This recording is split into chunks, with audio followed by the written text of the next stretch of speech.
a prescription for that. Your Valium was laid out with your pot in your cabin. That's honestly just in my bag from LA. Can you just let me finish, please? This is very serious. Management's involved.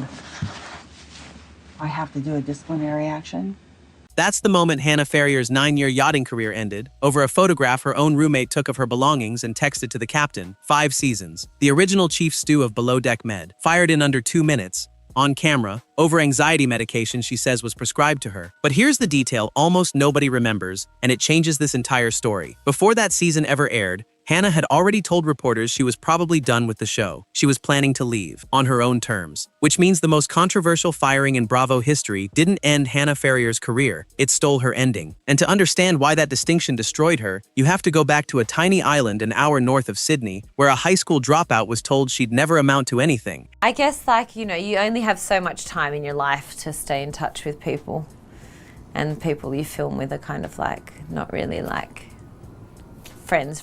They're work colleagues, you know. Captain Mark and I, we send a message maybe once a year just to touch base. I really like him. He's good value.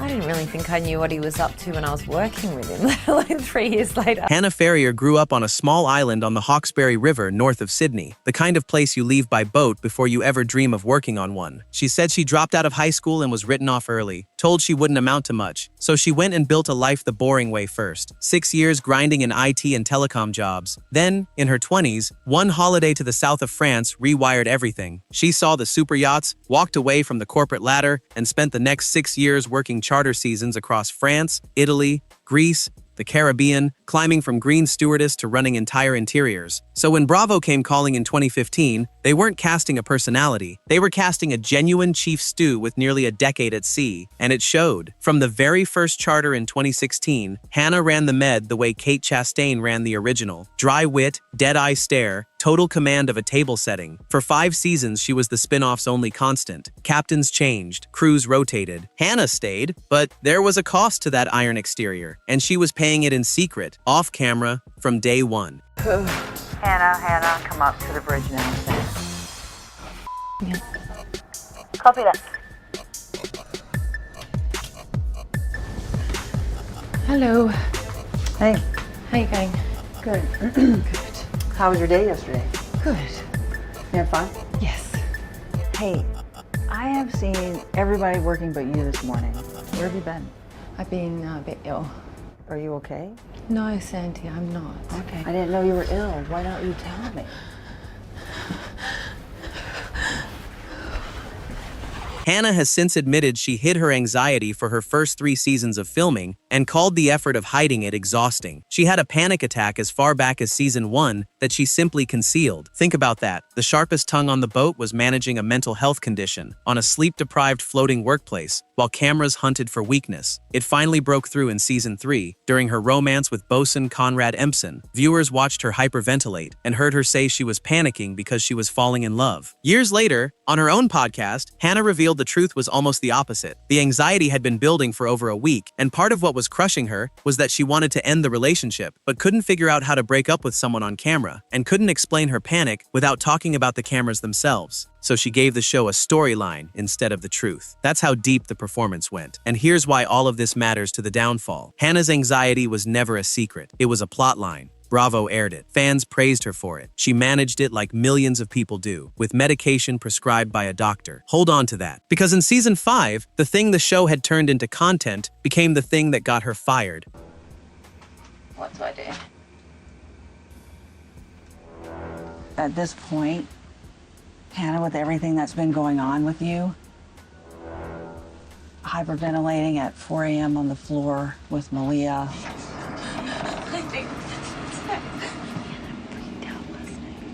Right now, I can't go to sea with you. I have clients, okay. I have people. So are you gonna finish? Let me finish. I have the utmost compassion for you, but at this point, for the rest of the season, I'm gonna finish it just with the crew. Before season 5 aired, Hannah told Entertainment Tonight something that got buried by everything after. She was probably done. 9 years of yachting, 30-plus charters on camera, a relationship back home in Sydney, she was ready to hang up the epaulets herself. Season 5 was supposed to be a farewell lap. Instead, it became a pressure cooker. Her closest ally on board, Chef Kiko, was fired mid-season. She later said he was the only thing keeping her sane out there, and she described the environment that year as flat-out toxic for her. Her relationship with Captain Sandy, strained since Sandy arrived in season 2 through a secretly kissed charter guest, a 5-hour tender ride blow-up, and years of interior micromanagement, was running on fumes. And then, at 4 in the morning, cameras filmed Hannah on her cabin floor, mid-panic attack, while her roommate, bosun Malia White, watched. Malia saw a colleague in crisis that night. Days later, in that same shared cabin, she saw something else, and what she did with it detonated the entire franchise. And that you haven't presented a prescription for that. Your Valium was laid out with your pot in your cabin. That's honestly just in my bag from LA. Can you just let me finish, please? This is very serious. Management's involved. I have to do a disciplinary action.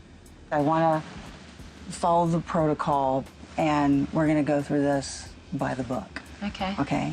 Malia photographed the contents of Hannah's belongings, undeclared Valium, and a CBD vape pen, and texted the pictures to Captain Sandy. Sandy's position was instant and absolute. Maritime law. Every medication on a vessel must be declared and logged because the chief stew is responsible for guests' lives in an emergency. In Sandy's framing, it came down to her federal license, or Hannah. 2-minute conversation. Fired. Pack your bags. Hannah's side was just as forceful, and she brought receipts. The Valium was prescribed. She posted the prescription publicly. CBD was legal where they were docked, and her sharpest point cut deepest. It was never a hidden fact that she had anxiety and anti-anxiety medication. Technically, Sandy enforced maritime law. Emotionally, it played like an execution. Both are true, which is exactly why the fandom is still split in 2026. But while the internet was at war, Hannah was quietly playing the greatest reverse card in Below Deck history. Sandy, I should also ask you, this is not about tonight's episode, but you've been getting so much heat on social media, and so have you, Malia,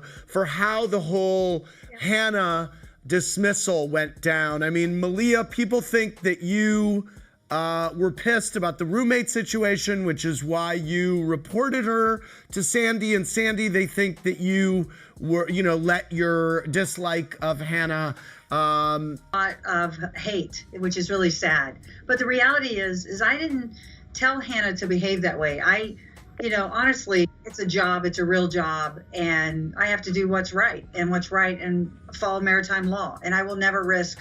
By the time The Firing aired in August 2020, Hannah was pregnant with her first child, so the reunion became one of the most surreal sit-downs Bravo ever staged. A heavily pregnant Hannah, on a video call, opposite the captain who fired her, and the bosun who reported her, while fans flooded the network demanding their jobs instead. But look at what Hannah did the very week her firing was airing. She didn't post a meltdown, she launched a podcast, and, with former castmate Anastasia Sermava, opened the Ocean International Training Academy, a school teaching newcomers how to break into yachting. Read that again. The industry that fired her, she started training its next generation. Her daughter Ava arrived that October. She married her partner Josh. She hosted a dating show back home in Australia, short-lived, but proof she could front a series without a captain above her. The woman fired at 33 never worked a yacht again and never needed to. So if she won the aftermath, the family, the businesses, even peace with Sandy, where's the downfall? It's in the thing she said at BravoCon in 2025. 5 years on, there is still exactly one show Hannah Ferrier cannot bring herself to watch. Hers. She built it, she carried it for 5 seasons, and pressing play is still, in her word, triggering. That's the real cost. Not the job. She was already leaving. What the photo took was her goodbye, the farewell season, the choice, the ending she'd earned after 9 years at sea. Kate Chastain got to write her own exit. Captain Lee at least got a finale speech. Hannah got a 2-minute meeting, and a walk down a dock with a Diet Coke. Some careers end. Hers was taken, and she turned the theft into a better life anyway. If you want to see the exits she never got, Kate's masterclass walk-off and Captain Lee's quiet betrayal are both on your screen right now.